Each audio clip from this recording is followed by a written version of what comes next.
見到我咧都係介紹樓嘅，不過今次咧我哋就介紹大阪嘅民宿一戶建嘅樓啦。咁大家如果有興趣想知道自己如果想做民宿嘅時候，究竟要配備啲乜嘢咧？我哋亦可以入去依間睇下。點解咧？因為呢一間樓咧，你大家可以望下先高村。呢個係比較大嘅一個，佢連地下車庫都有嘅，係啦，佢可以住到8至10個人㗎。咁所以咧，呢個區域咧就可以俾人自駕遊嘅人士就最啱。而家入去。好。咦？呢度已經有得俾你有啲露營。有啲玩啦，小朋友啦，係啦。咁呢度咧就吸煙區啦，因為咧日本咧就好興自己有個吸煙區咁樣嘅。咁呢度就可以俾你擺行李啦。呢度仲有一個室外嘅洗手間啊。係。呢個洗手間講明啊，你唔好自己走過嚟，一陣間想偷偷偷地入嘅，因為咧係就咁開到嘅，你試下。哦，但係都好靚下喎。OK 㗎，係啊。我哋冇咁我哋入去啦。OK。通常咧民宿咧，你都唔想人哋啲鞋整污糟嘅依間屋㗎嘛，咁所以咧有個位咧就係叫人除鞋換鞋嘅地方啦。咁呢個咧係一個玄關位㗎嘛。咁呢度咧因為一樓係即係地下嗰層係地庫啊嘛，咁我就直接上一樓。一樓呢度咧就有個大客廳嘅，真係好大嘅，唔係講笑。哇！正啊！好舒服，咁呢度咁大嘅飯廳咧，即係俾大家 family 聚會嘅地方啦。咁所以咧，好多時咧民宿咧就係咧預咧大家咧係可以買啲嘢食翻嚟啦。咁呢度甚至咧係直情係有明火嘅煮食爐添喎。頭先嗰個我哋冇㗎，你睇下。做民宿嘅話咧，咁佢都有好多唔同嘅設備嘅。咁頭先講過啦，有煮食爐啦，有抽油煙機啦。跟住仲有咩喎？雪櫃、微波爐。係啦，呢啲咧如果做民宿嘅咧，你都應該要配置嘅。係啦，咁我哋繼續上去先。唔好上去住啦。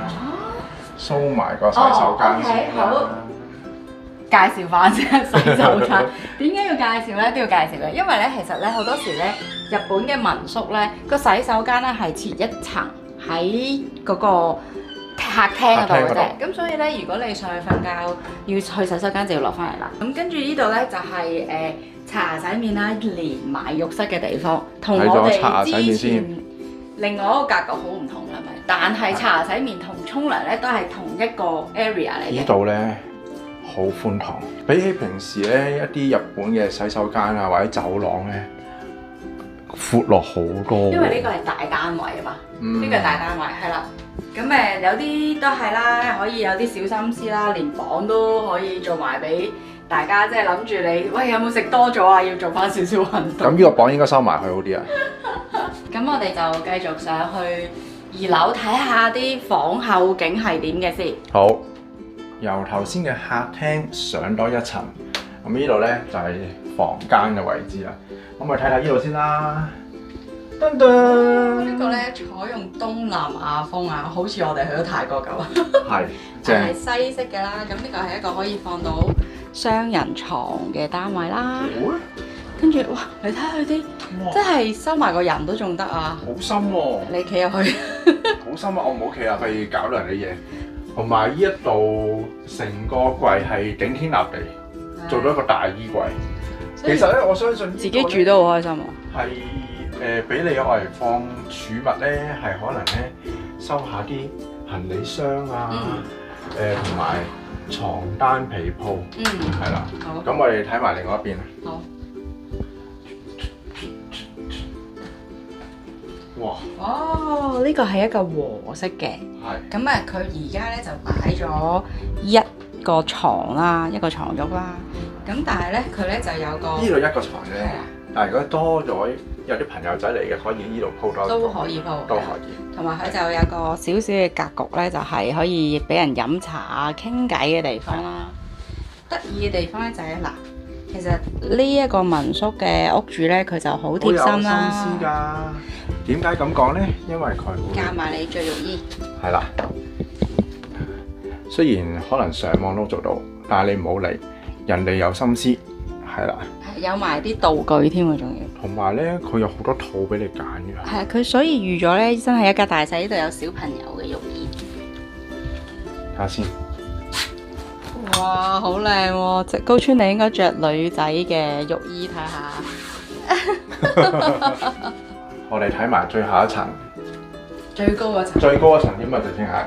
咁總括嚟講咧，就係停車場一層啦，客廳一層啦，啱房一層啦，同埋依度嘅頂樓都係房。頂樓都係房啦。咁我介紹咗依邊先啦。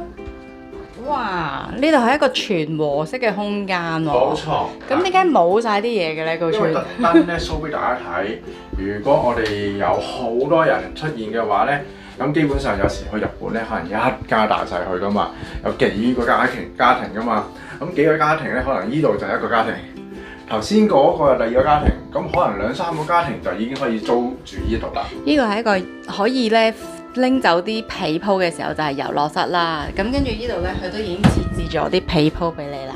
喺晒度噶啦。係啦，咁就可以夜晚咧就攞翻啲被鋪出嚟用。所以咧，大家咧，如果係諗住做呢個民宿生意，咁我哋咧就可以作為俾大家睇一個參考啦。就係個客人嚟到乜都唔使帶嘅，淨係帶個吉喼嚟。然之後嘅衫褲鞋襪都仲要帶嘅。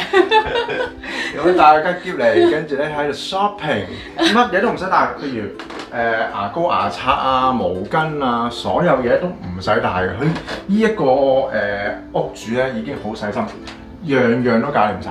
好啦，嚟到最後一間房啦。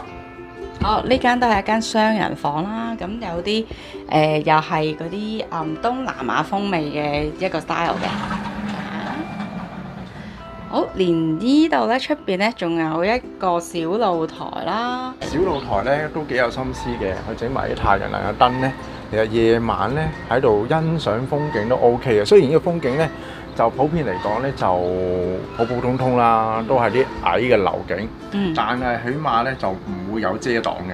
同埋咧，因為其實大阪嘅天氣啦，而家我哋係6月啦，但係咧其實有風嘅時候咧，其實係好涼浸浸，因為同埋就算點熱都好啦，佢哋唔會咁潮濕啊嘛，咁所以係乾爽。乾爽 OK 嘅。嗱，大家如果覺得依層樓個屋主係有心思嘅話咧，而你覺得自己唔係啊？如果你覺得自己仲可以勁過佢嘅話，不妨俾翻意見我哋啦。希望大家又讚好啦、留言啦。如果對呢個民宿係有查詢嘅，就 WhatsApp 俾我哋。